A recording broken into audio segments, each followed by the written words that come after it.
Elroy started drooling, like Pavlov's dog hearing a handbell cover of Through the Fire and the Flames.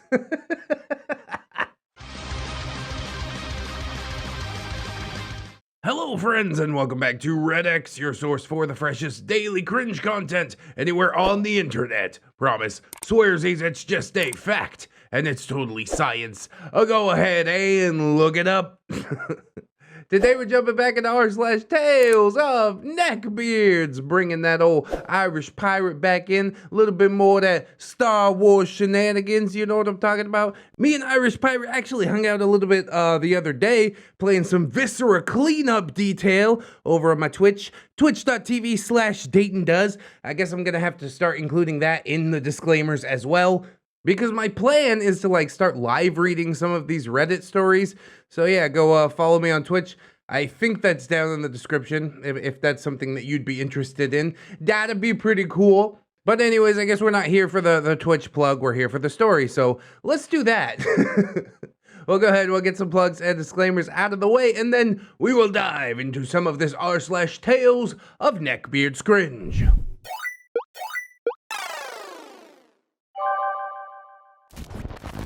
Star Wars Shenanigans, Episode 7. Yeah, I know my Roman numerals.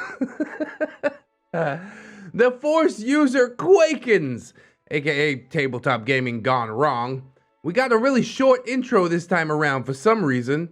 Irish Pirate just trying to cut to the quick after flexing his muscles about the long intros in the last episode. He's like, I can do this, or I can do this. I got some time to write because the kids are currently terrorizing their grandparents. Last week's Star Wars Shenanigans video dropped a couple of hours ago, when I started the first draft of this, at least. Wow, look at that, drafts and everything, rewrites. What's going on here? That's a lot of effort for a Reddit post. I appreciate you. As such, there's really not a lot to go into for the intro, other than to say, I don't know how the text that was read and the text that got displayed were disconnected. The part that got put on display was an older version. Yeah, because I send my editor the audio file, and I guess somehow between me reading it and him creating the video, there was a revision, or rather a reversion to the old state of the post or something like that. Doesn't really matter. I don't think most people are reading the words anyways. They'd probably be really frustrated with how much I stopped to talk. So yeah, just put it on. Audio podcast quality stuff, you know what I'm saying? Everything's fine. This is normal. But OP does want to be clear that it was not my intention to Tarantino anyone. The line where I explained that I was going to start with a flashback must not have made it to the copy that got the voiceover treatment. Whoops. Yeah, it's kind of the trouble with revisions, I guess. There's just a lot of stuff going on here. We're doing the best we can, alright? If you're new to this saga, I'd recommend getting caught up first. Parts 1 through 6 can be found on my Reddit profile, user/TheIrishPirate18, or you can listen to it on the playlist on ReddX's YouTube channel. Yeah, pick your poison. Do you want yourself to narrate it? I guarantee you're gonna interrupt it less. Probably. Maybe. It's already part 7, man. This has flown by, honestly. I'm gonna start digging back through the archives, see what other stories we might have missed, because there is some treasure, I'm sure, in the subreddit. Anyways, the cast, as advertised last time, I will describe us as dogs this time, for funsies. So, skip ahead if you hate fun. Okay, I will. I can't stand fun. These kids out here smiling and laughing. What do you got to smile about? I gotta go to a job. So OP is like a Neapolitan Mastiff. I don't know what that is. A little bit on the lazy side, but still protective of friends and family. Perhaps a little bit dopey. Mac is a Basset Hound. Oh, he's a sad boy, huh? Very loyal, but not the most active. A little goofy, but content to just sit nearby and mind his own business until it's time to go somewhere. Peacekeeper is a golden retriever. Friendly, loyal, and dependable. The bestest boy. And yeah, probably my favorite out of all the dogs, but we don't even have like regular dogs in the Philippines here. I mean, you could buy one for way too much money, but why not go get a street dog? We call him Aspen. It's a combination of the words aso, which is dog, and Pinas, which is Philippines. Aspen. And it sounds fancy, like you're gonna take it skiing or something. Yes, both of my dogs are total mutts, and I love them. They are also the bestest girls. Chainsmoker's a bulldog, short and stout with perhaps a couple of breathing problems, but still down for a good time.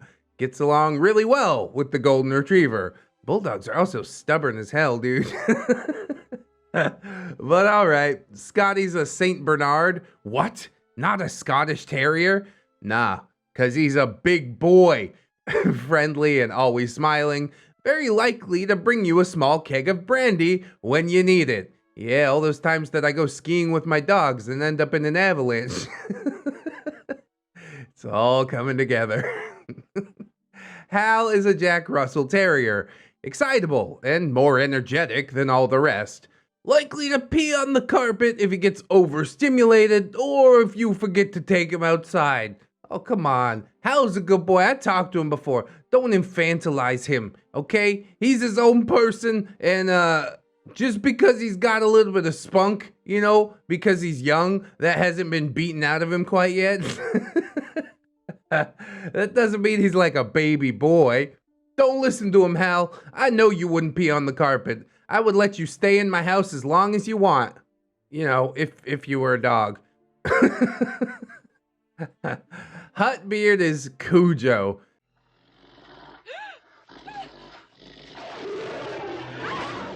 Just the goddamn worst.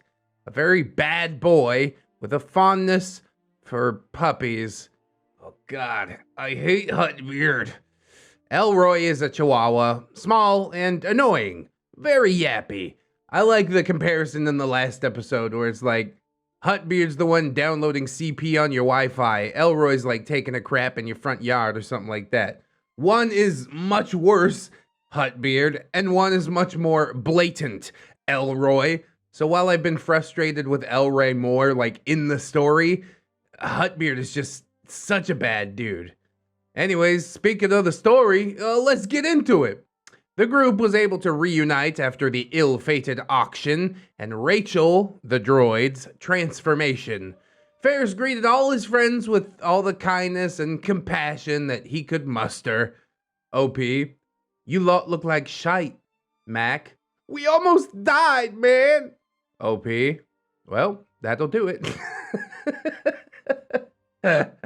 A man, a few words, very sharp words at that, but okay, I could respect it.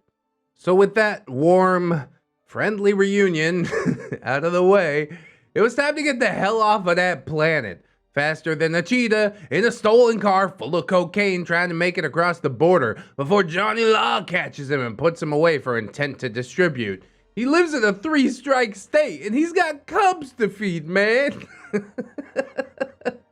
Yeah, I tell you, man, Chester Cheeto, he started out with that Cheeto dust, right? But then he had to graduate to some other dust that gave him a little bit more pep. And here's where he is now.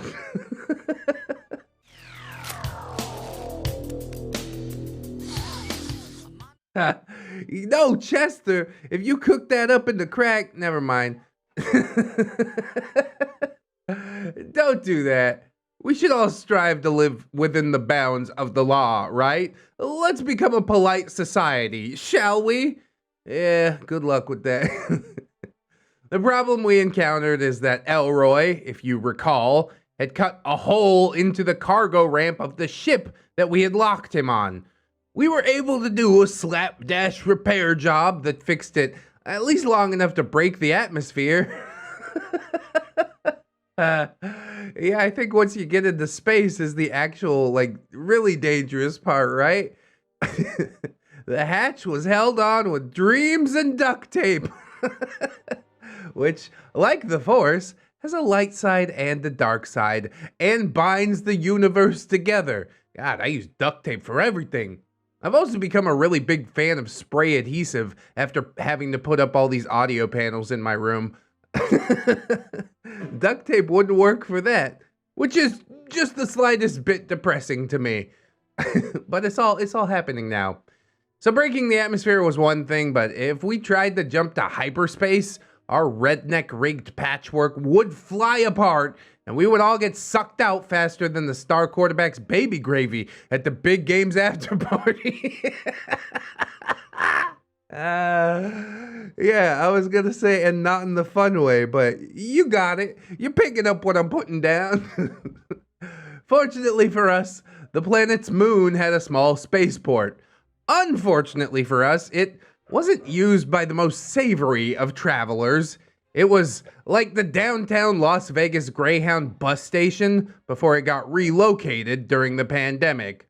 What you know about Las Vegas bus stations, Irish pirate? Something you trying to tell me? I'm pretty sure Irish pirate's just ramtide with a mask on. So yeah, the spaceport seems pretty bad, but you know, it ain't no Mos Eisley. It's not a wretched hive of scum and villainy. It's like a wretched anthill of scum and villainy. I guess. Side note, explanation thing, Edge of the Empire has a system called obligation. Essentially, everyone has baggage that they're dealing with, and this system represents that. Like Luke with his daddy issues, or Han with his whole, this crime boss wants to mount me on a wall like a tacky piece of art he picked up at IKEA, woe is me, type of thing. Bro, if I could have a carbonite wall hanging of a human being without going to jail, I totally would. You tell me which IKEA I can pick that up at, and I will be there. So each obligation has a value number, usually 5 to 10 points. The GM would compile a list of everyone's obligations and roll a D100 at the start of the session. If the number landed in the range of one of your obligations, then your character spent the duration of that session stressing out about it, which lowered their strain threshold, which is like your focus / mental energy / emotional well-being, etc., by 2. The rest of the party had their thresholds lowered by 1 because your character was putting them all on edge. God, I wish mental health was just this quantifiable. Hey, you guys, enjoy the video. I might be a little off today because my mental strain threshold is down by 2. There was a comment the other day that really messed me up. -1. Imagine your roommates pacing back and forth in the living room while you're just trying to play some video games. My roommate does. She's called my wife. My wife. On the one hand, whatever shit they got going on really isn't your problem. But on the other hand, quick walking back and forth in your peripheral like a neurotic border collie is distracting and hindering your performance. It's like, okay, Greg, I know you're upset about the rumors that your girlfriend cheated on you, but you should have known that that was a strong possibility. Her sorority has a reputation, dude. Try Sig, everyone else has.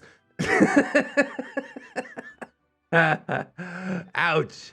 I told you I had a bad feeling about her from the moment you brought her over unannounced, and she ruined D&D night when she kept making judgmental noises and saying, oh my god, you guys are so random. Seriously, I told you something was off. You didn't listen. This is on you. I feel for you, man, but you need to sort all that shit out or throw your mobile pity party into another room. If I die one more time, I'm either throwing you or the controller through the TV. Still under warranty, and accidents happen all the time.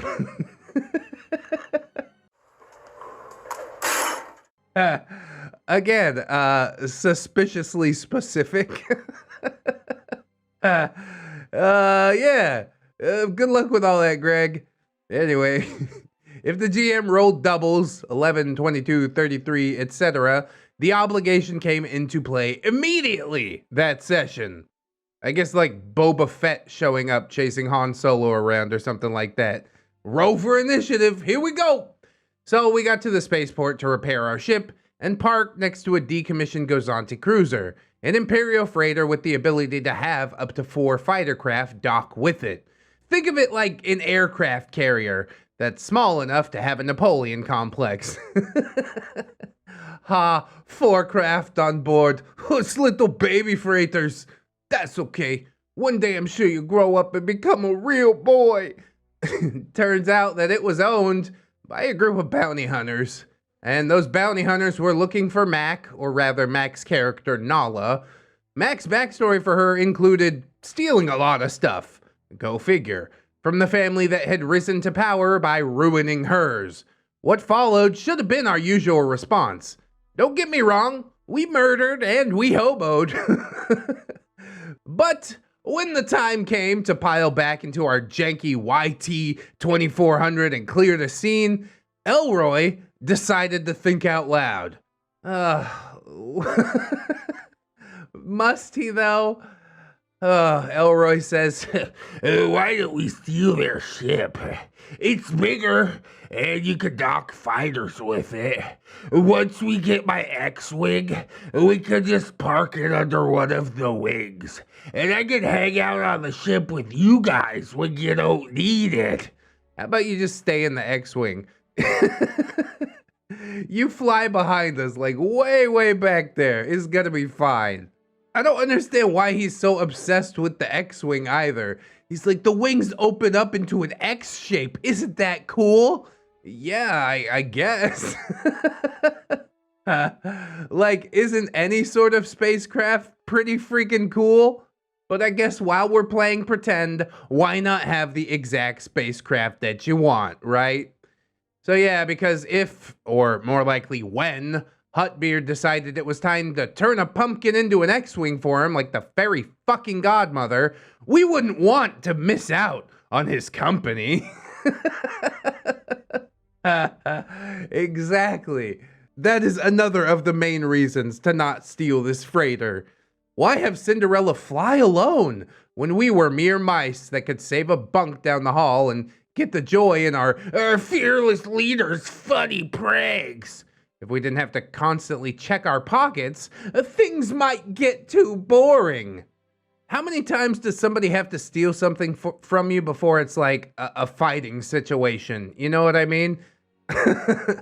I give you one, I guess, because we're in the party, we're trying to adventure together. But the second time you steal something from me, I'm seeing a pattern. Or rather, my character's seeing a pattern. The player already saw it. And yeah, we're gonna have some PK on our hands. A little bit of PvP action. Sometimes people just don't understand until you make them understand. Now roll a new character and don't have it be the same character. None of us can think of like an actual reason to say no though. See, this is why you play a paladin, because you can always just say stealing is wrong. Stop! You violated the law! Stop! You violated the law. Max says, only if I get to be captain. And we name it after me. Whoa! Ferris wasn't willing to abandon the ship that he had inherited at the start of the campaign, though, out of spite, if nothing else. So we ended up with 2 freighters. Hooray! HUTTBEARD wasn't too keen on that, and kept trying to give us reasons to abandon one or the other. We at least agreed to leave the carrier at the rebel base until and unless we needed it for docking fighters. It was a bit of a gas guzzler, you see, and good lord, who can afford that in this economy? It's very topical. I mean, gas has always been expensive, but now it's almost worth the price of gold. You see that crackhead Craigslist I posted the other day? Dude is out there literally fucking people in the ass for 15 gallons of gas. Craziest part to me is some people in the comments are like, yeah, that doesn't sound too bad. Different strokes for different folks, I guess, but holy hell, I could not do it. No way. At the mere mention of if we need it for docking fighters, Elroy started drooling like Pavlov's dog hearing a handbell cover of Through the Fire and the Flames.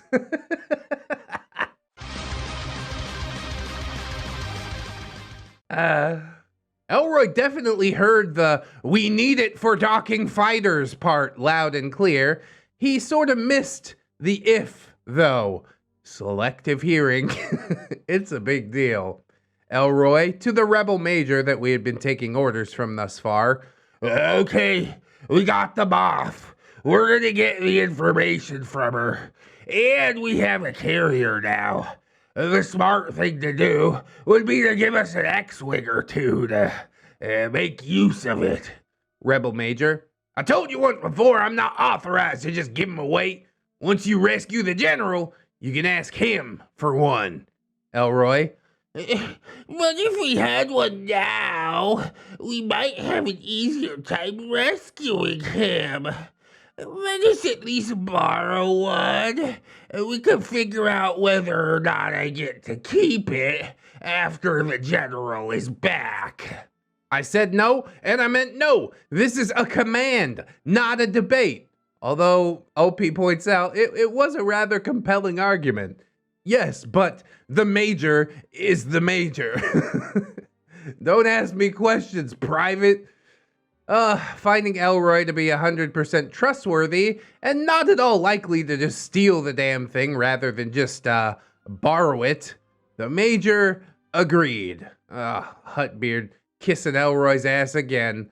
Elroy greedily rubbed his hands together, hopped in the cockpit, and took off into the depths of deep space, never to be seen again. The end. No, but really, how dissatisfied would you be if that is how it actually ended? I mean, tell me how people feel out of game, and then I'll know how to feel about it. I always hope for fireworks at the end, but a lot of sagas do end with a whimper rather than a bang, and that's okay. It's mostly about the ride, right? Maybe the real fireworks was the friends that we made along the way. So, what really happened? The major heard Pissan out and gave him the same answer Rorschach gives when kindly asked for assistance. Rebel commander, no. Yeah, there you go. He's the commander. He's not taking orders from some literal pissant. Ex-wingless, Elroy huffed indignantly and agreed to revisit the topic after we had the general. With them off at the base, the time came at last to get the information that we needed from her. She was actually more cooperative than you'd think. We had tea and scones with her, caught a show at the local theater, and had a long fireside conversation about the inner workings of the Empire and why she should help us. And by that, I mean Chainsmoker beat the absolute donkey piss out of her. And he just kept breaking bones until she coughed up answers like a piñata, yielding candy unto the stick-wielding crotch goblins assaulting it. Yeah. We don't condone methods of torture around here, you know. There's other ways to get information, but I'll be damned if torturing somebody doesn't get that information out really fast. There's a reason that it's not allowed, right? Or else everybody would do it. Although, Letterkenny, to be fair, I don't understand that reference. To be fair. She did call him a subhuman piece of shit first, and then came the beatings. So many beatings. And there was much rejoicing. Once we had the intel, the Moth had, according to popular opinion, outlived her purpose. Oh, that ain't too good. This is why you never give up the information. They're gonna do you in at the end anyways. You think you're just gonna get tortured and they're gonna be like, oh, thank you so much for telling us. You're free to go. Not in this old life. Most of the rebels wanted to watch them off dig her own grave with a stormtrooper helmet and give her the old Swiss cheese treatment before shoving her still smoking corpse into it. Ferris, however, was not one of them. Oh, what a nice guy. He wanted to heal her and lock her up. The war wasn't over yet, and there was no telling how useful she might be later. Oh, so it's not really him being nice, it's just him wanting her to serve more of a purpose.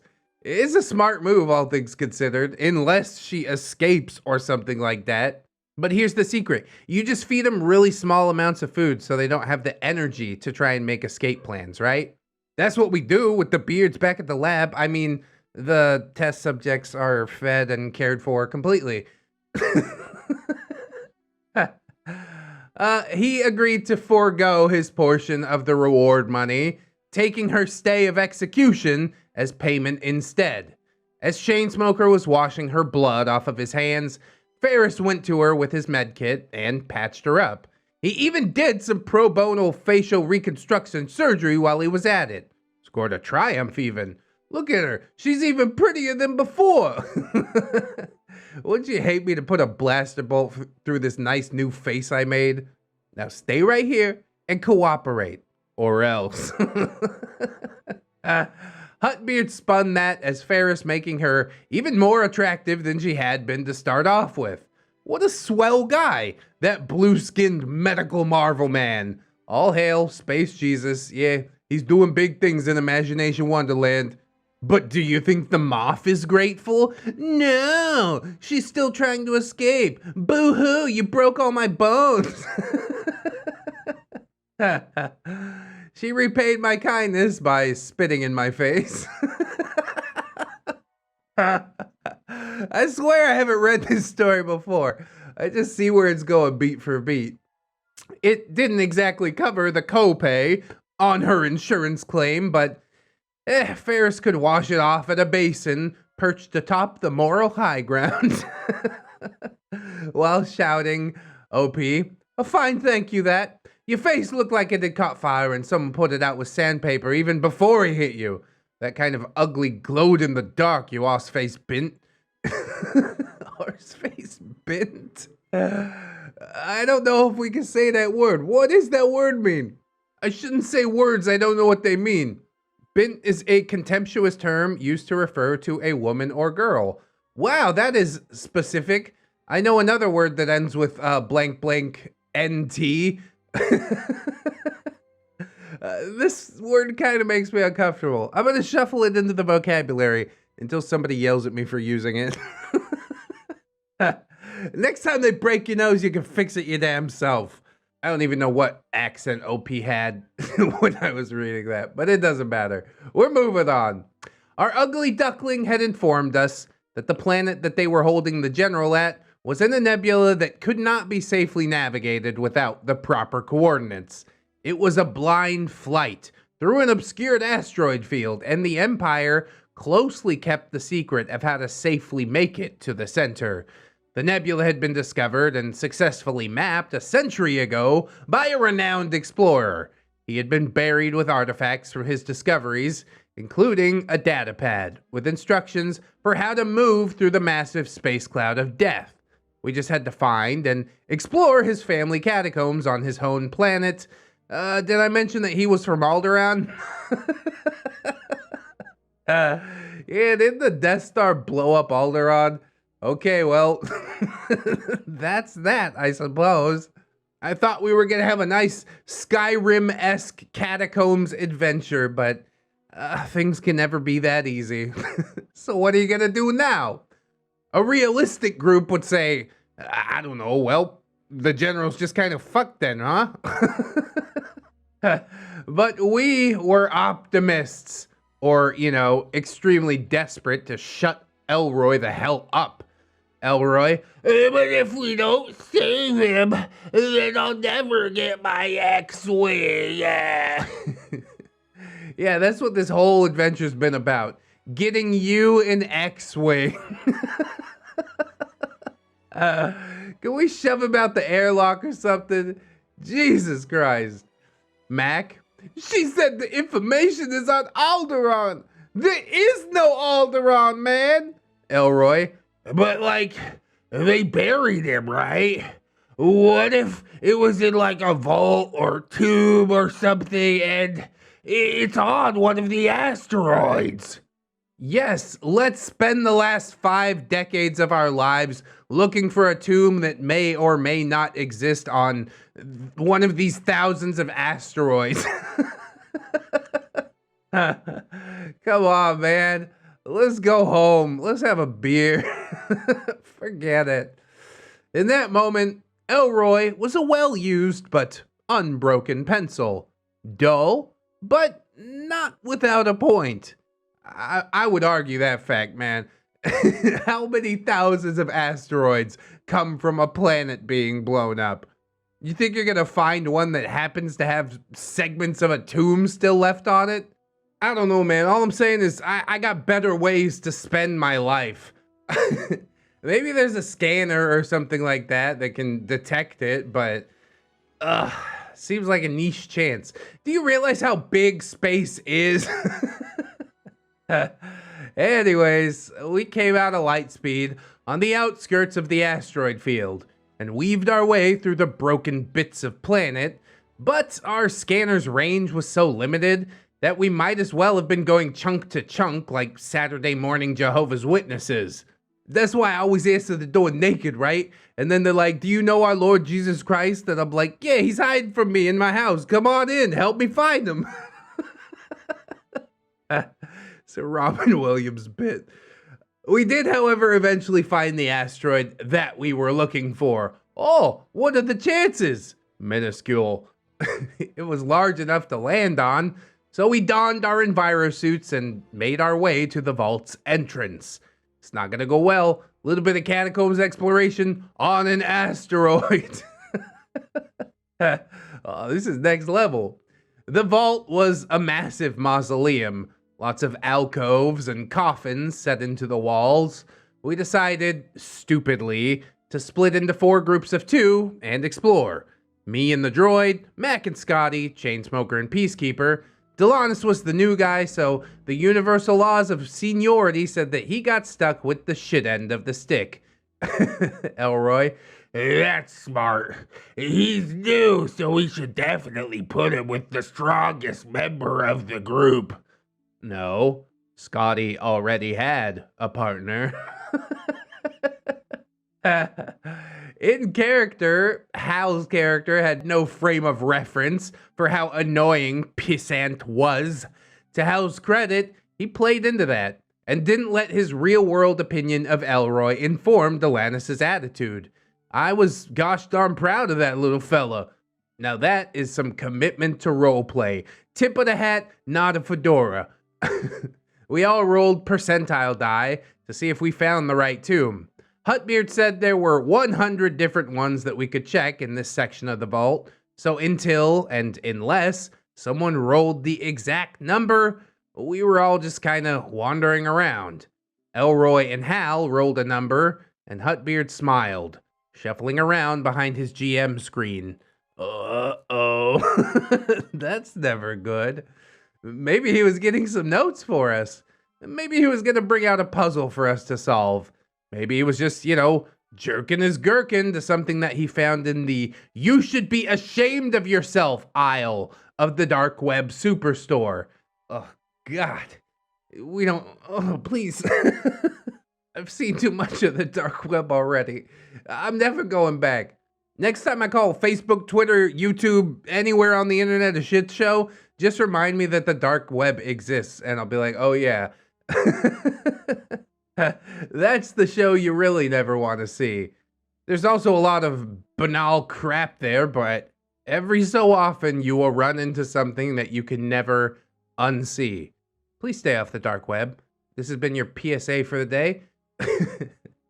No, instead, HUTTBEARD was getting minis, clutches of large purple eggs. He sat them down on the board and looked up at us.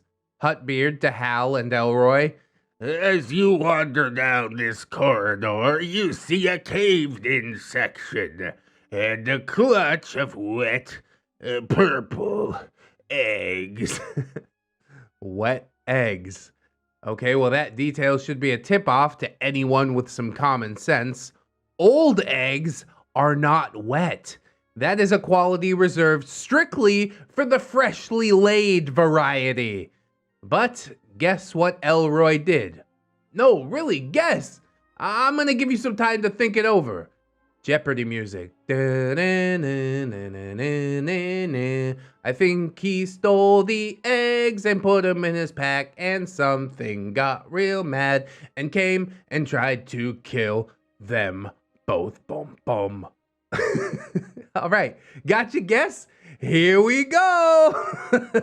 Elroy. I want to pick one up. Yeah, boy. Why? Why would you pick up a purple egg? It clearly has very little monetary value. We don't know about the nutritional value. I don't understand. It's just an egg. You're putting yourself in danger for nothing. HUTTBEARD then instructed them to roll initiative before we could try and stop him, which is fair. Our characters weren't close enough to do anything. Hal should have had a chance, though. Chainsmoker. Well, they're dead. Peacekeeper. Yeah, nice knowing you. I look forward to meeting your next character, Hal. Chainsmoker. What are we up to now? 4? Hal. But I just made this one. Scotty. Have you never seen Aliens? Elroy. Guys, stop it. Percent doesn't know any better.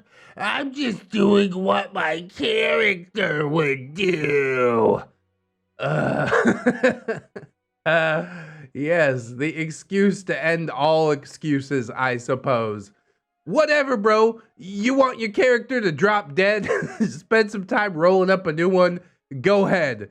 That could be the only logical reason I see for picking up those eggs. And it's not just what the character would do. Do Jawas just love eggs or something like that? If it's something mechanical, sure, I buy it. But an egg? Nah. There was fear in Elroy's tone this time, rather than petulance. His imaginary space wizard might soon be Balrogged. If he died in Space Moria, could he come back as Pissant the White? Please, no. Don't give him any ideas. HUTTBEARD putting some minis on the board. As you touch the egg, you hear a chittering sound and movement coming from the rubble. Carefully placed rocks move to the side as a group of insect-like creatures burst forth, armed with crude weapons. They click their mandibles as they rush at you. He put at least a dozen minis on the board. Oh, crap. 2 versus 12? Yeah, I don't like our odds here. Out of character, we figured that they must have been minion groups. Minions are individually weak, but when they fight as a group, they're supposed to share one attack roll to represent them working as a team. The more you kill, the weaker the attack roll gets. HUTTBEARD. Okay, Hal, you're up. Hal. I want to radio the others for help. HUTTBEARD. You send a message, but you get feedback from the comms unit. You're not sure if the message actually made it, or if being underground is causing interference. Hal used his action to make an attack roll.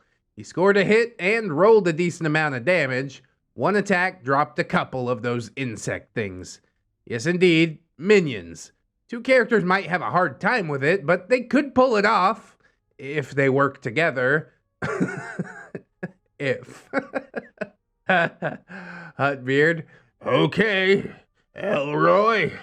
This was his time to shine. This was the moment he had been waiting for. He had the opportunity now to recreate the corridor scene from the end of Rogue One and show us all just how badass he could really be. With great power comes, I drop the egg and run away. With great power comes bitching out, I guess. Elroy, I should have expected as much, honestly. I'm the strongest character. I'll keep the new guy safe. How are you so terrible at this game?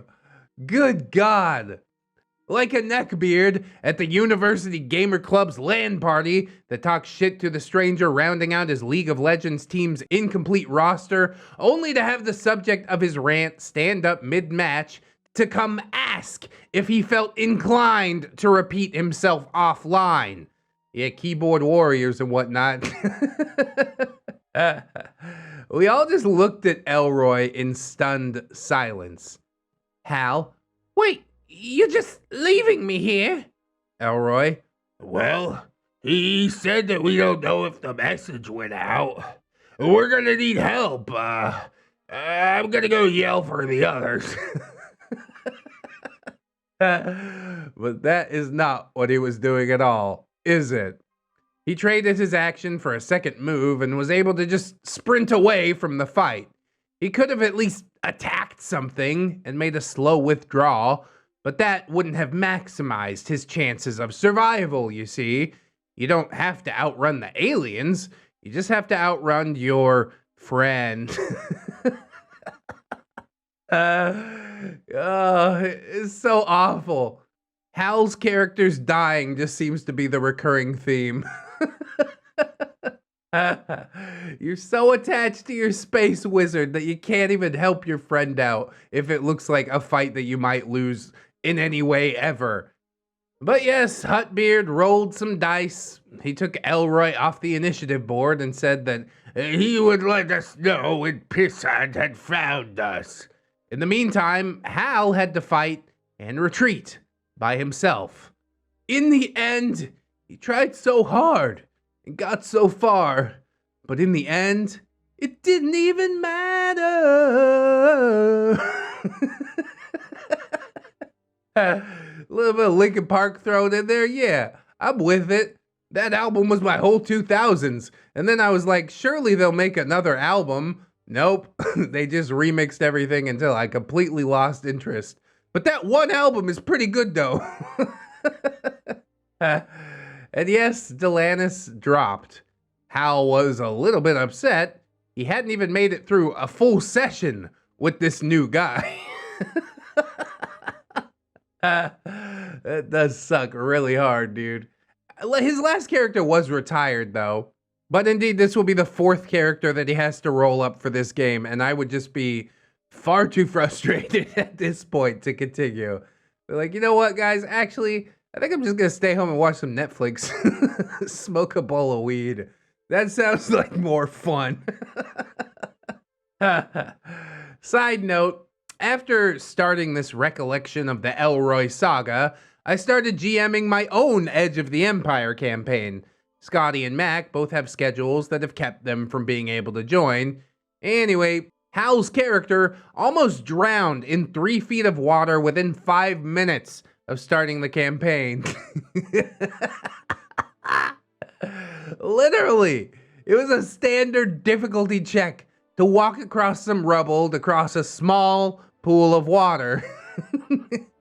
He failed the roll bad enough to end up with his head underwater.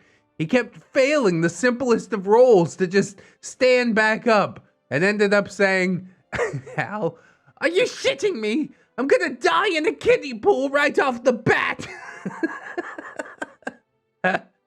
Peacekeeper did go to save him, but eventually Hal was able to perform the Herculean task of standing up before his savior got there. Not at all relevant to this story, but I thought that you might find that amusing. Yes, there is definitely a pattern developing here. I kill my characters on purpose. I think it's really cool to see him go down in a blaze of glory and such. Hal was so excited about playing a Mandalorian when he made Delanus, that he had even dropped money on a mini and asked if I would be willing to paint it for him after the session was over.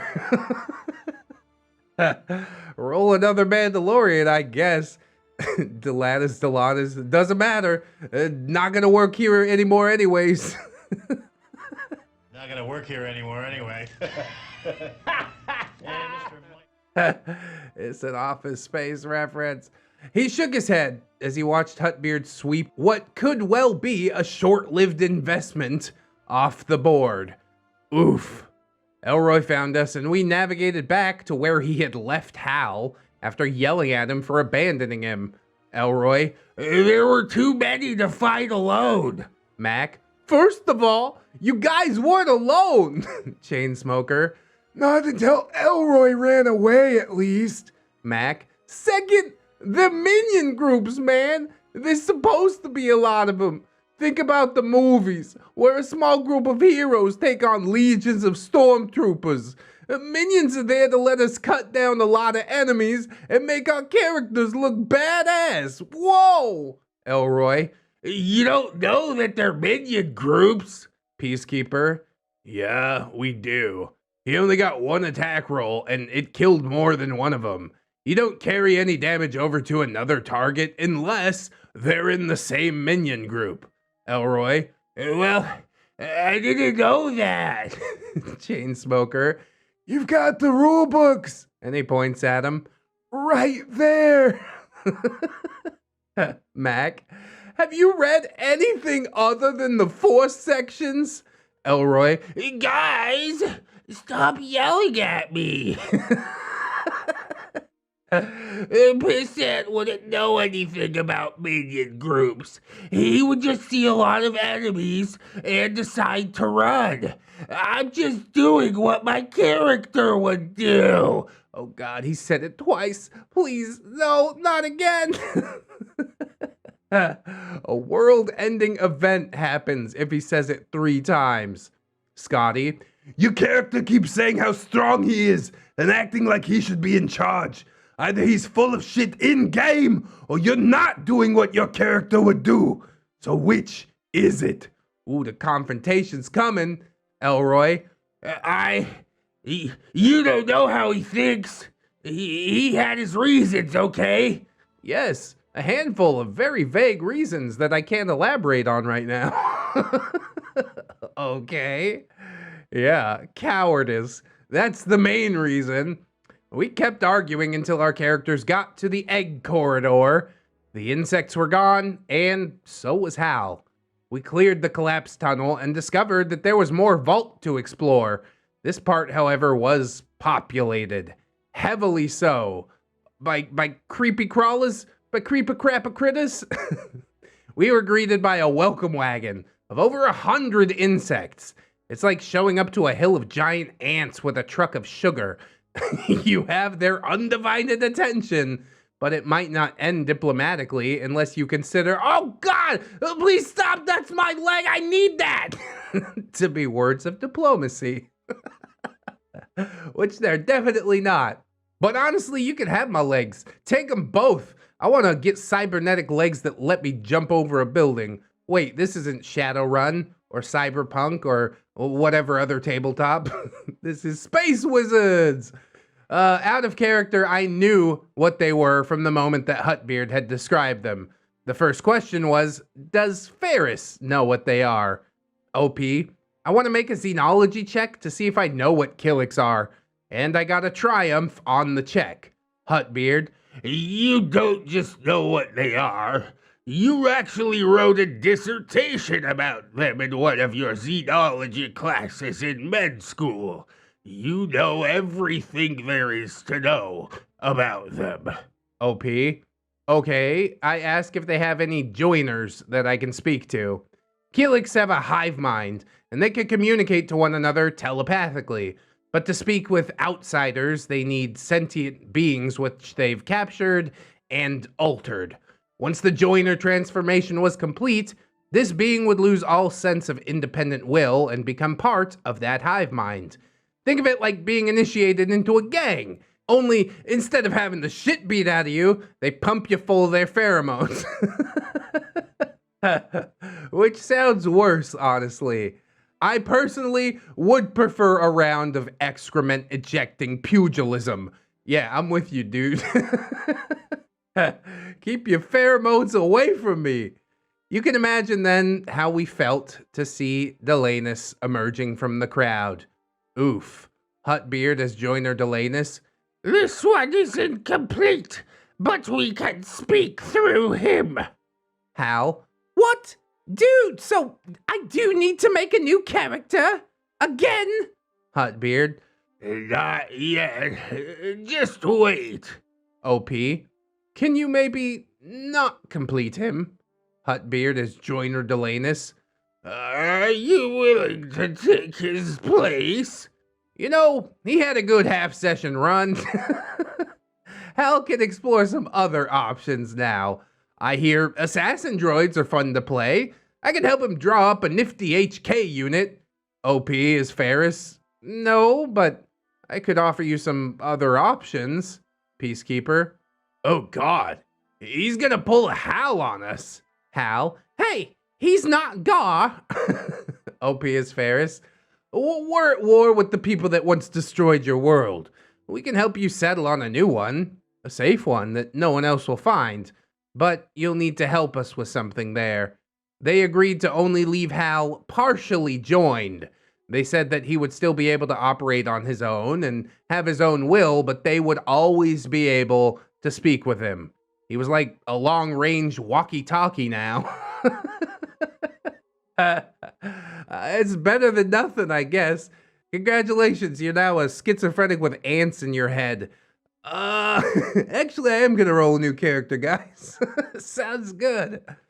So far as I know, actual lore doesn't say anything about them having interplanetary telepathic range, but it was HUTTBEARD's version of this universe, so we just kinda went with it. The Keelix helped us find the tomb that we needed, and we got the map. We also spoke to the Hive, using Delanus as our very own Google Translate, and hatched out a solid plan. The Keelix would storm the front of the Imperial compound and draw as much of their attention as possible, leaving us to find an alternate way in. Yeah, we got some cannon fodder. Are we sure that they actually understand what is happening? Maybe it's I who doesn't understand what is happening because, like, as part of a hive mind, I guess they can kill off a few thousand and the hive mind still exists. Maybe a hard thing for one individual human to come to grips with, but yeah, I think that ants don't really give a shit.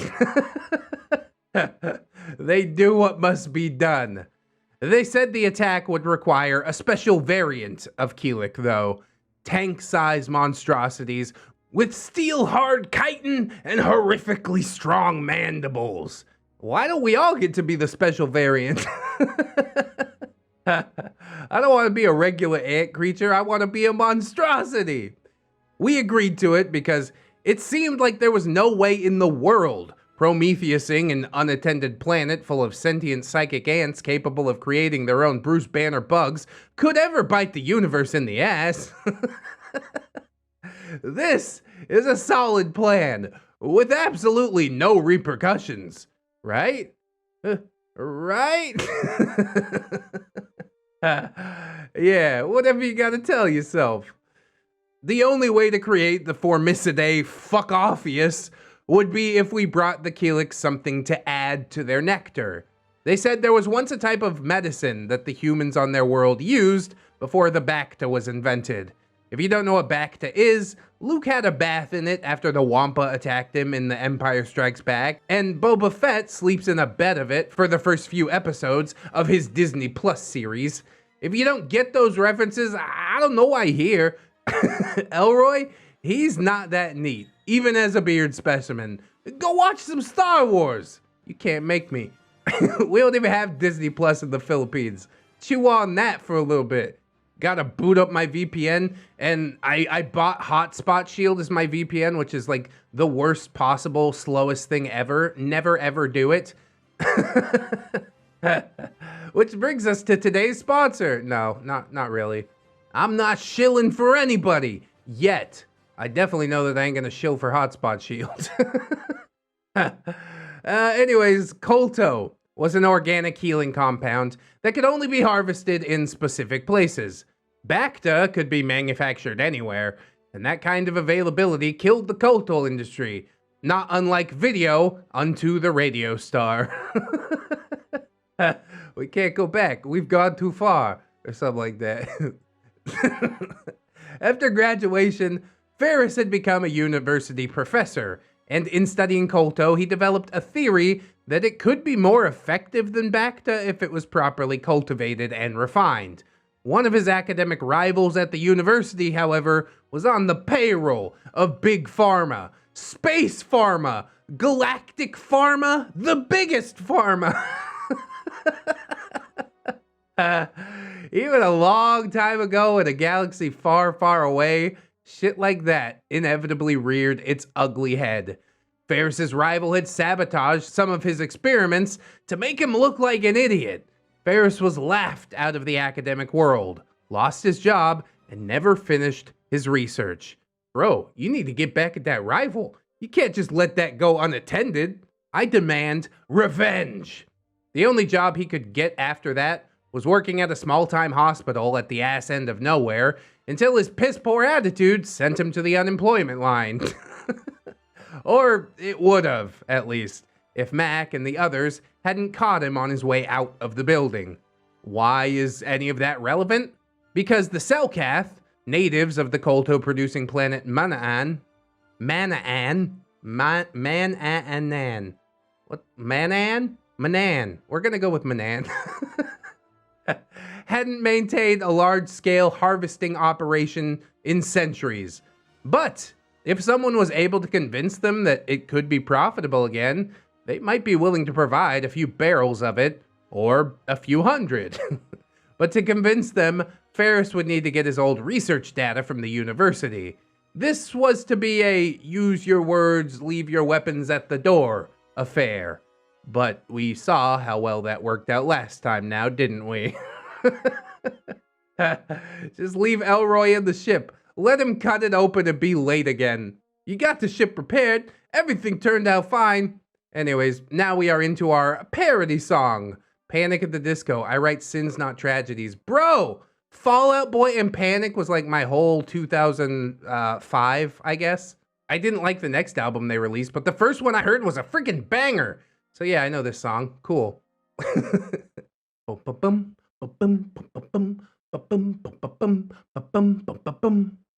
Oh, I remember when we searched for the tomb of a man that explored and we had to split the group. Yes, we had to split the group into 4 to save time.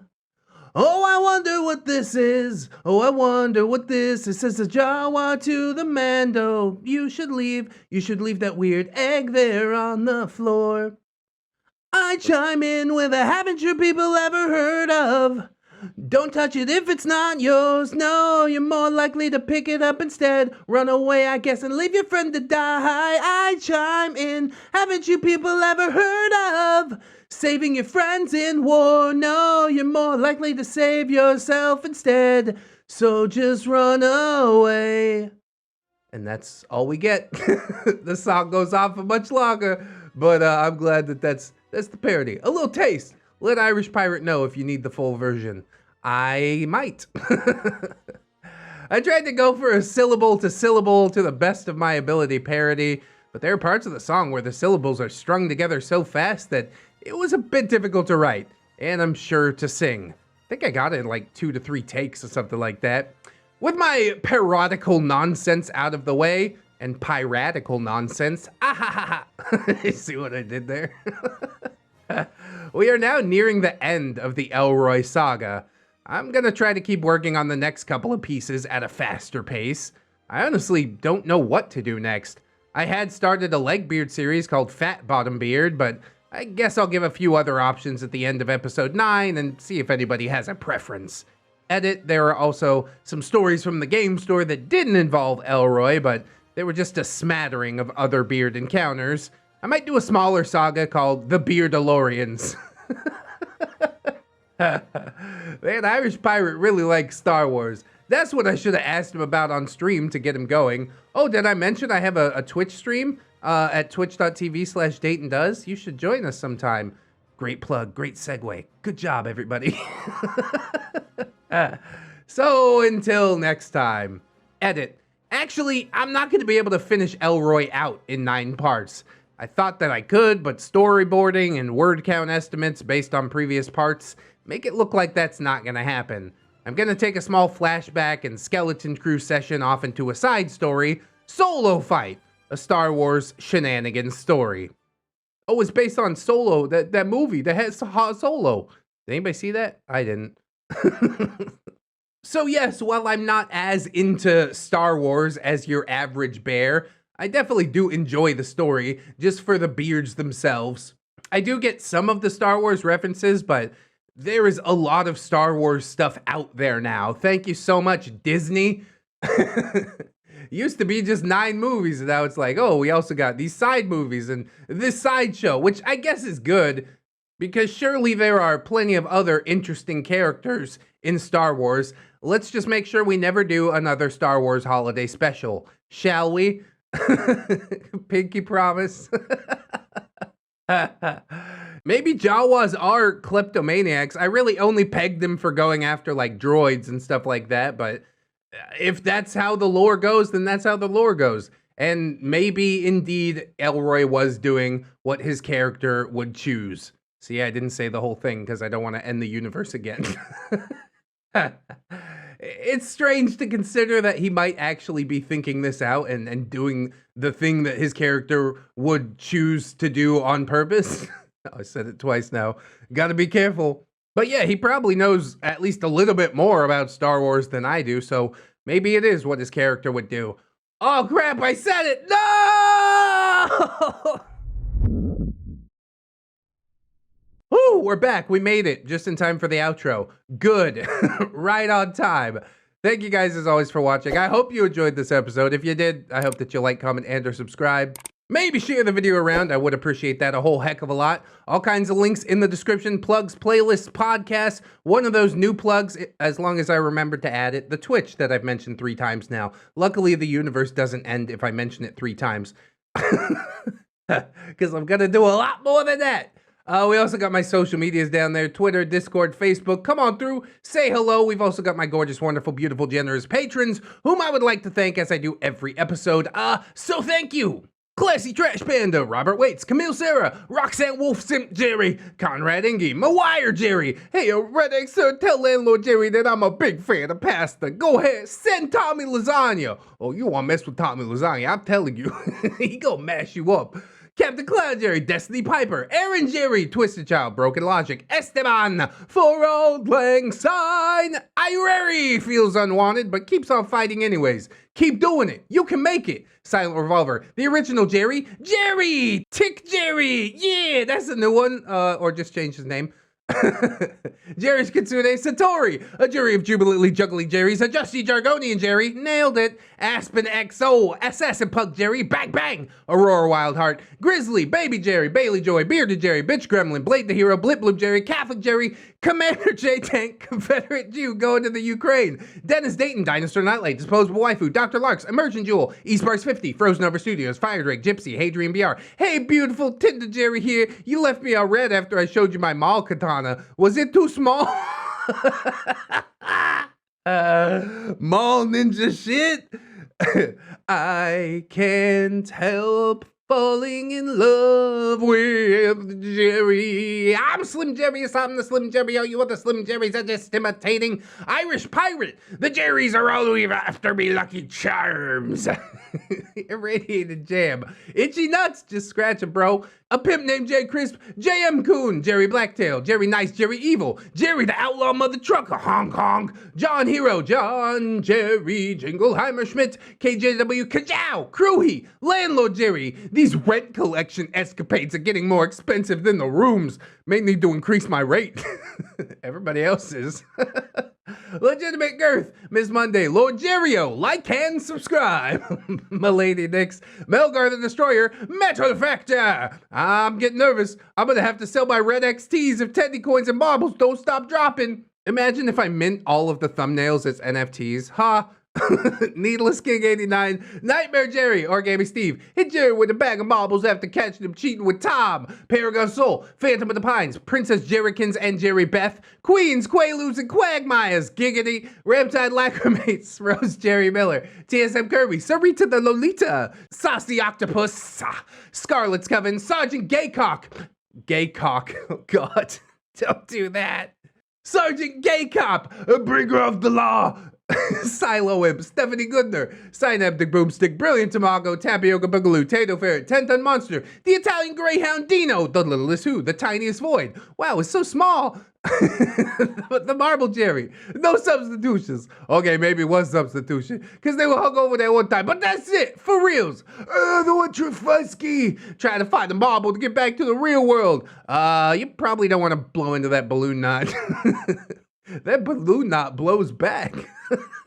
Unbusy Bee, V3 Prime, Vanguard Angel, Viking Jerry, Wikitac, Wilmac, Zephyr the Gargoyle, or Clay. A Neckbeard's blocking my path. I'll deal with it. Comrade Mooney, Kira, Not Another Jerry, Redwind, Naga Viper, Side Jerry the Cyborg, Saint's Blessing, Third Stuff, One Leg Jerry's beating Neckbeards with the fake leg. Normal Jerry, I haven't seen Landlord Jerry for a while, but there's a ghost who looks just like him. Anyone good with exorcism? Just come ask Vladimir. Okay, I'm gonna stop that voice now. Hunter of Jerry's, Devourer Things Tasty, it's Tom! Because Tom and Jerry never get along. Admiral T-Tank, Amara Alder, another stupid hipster, Atomic Jerry Zilla, Babsy-kun, Bartender Keelia, Broken Spine Horseradish, the original different Jerry, that's Cake Jerry! California Jerry Girl, Chevron 7 Lock, Corporal Admiral Princess Furry Ooh Jerry, something like that. Cryptiddies, the Crazy, STI, aka STI Jerry, Devon Jerry, creator of colorful click clacks, Dopamine Dangerous, Electrical Fennec. First rule of ReddX Inc., wash your hands. Second rule is,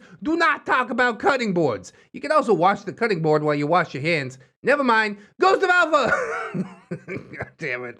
He cannot. Holy Berry Jerry, Janet Jerry. Teddy Coins didn't work out, so I'm headed to Russia for that Putin bounty. Oh yeah? Well, I'm headed to Canada for that poutine.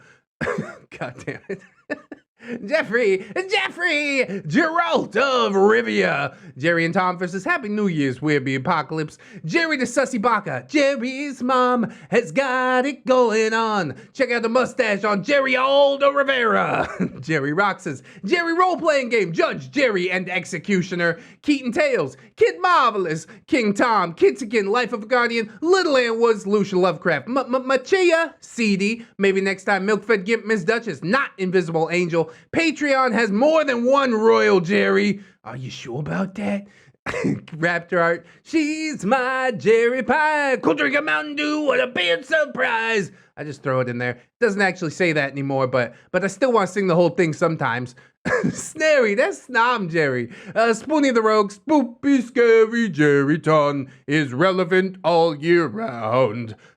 Techno Dubs, the original Jerry. He's not, don't listen. The X card, to Infinite Jerry and beyond. We on the way. Tuna Fish Jerry. Unfortunate Jerry is screaming at Nookie's latest magical girl transformation. Make it stop! I have no power here. Tom promised Jerry swears. Oh, no, bad Jerry. Tom, be a good boy. Those swears, just facts, totally size. Go ahead and look it up. And by it, I mean another ReddX video. Also, thank you to my $1 patrons, beautiful people that they are. We've been killing it on the Patreon recently, ladies and gentlemen. You're doing big things out there, and I am so very appreciative.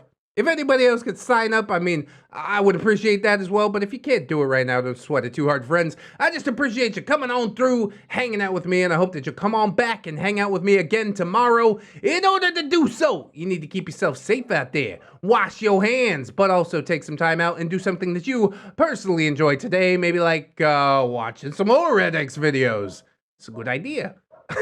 Always remember, friends, that you are loved, you are worthy, and you definitely deserve it. I shall see you in the next one, and until then, bye-bye.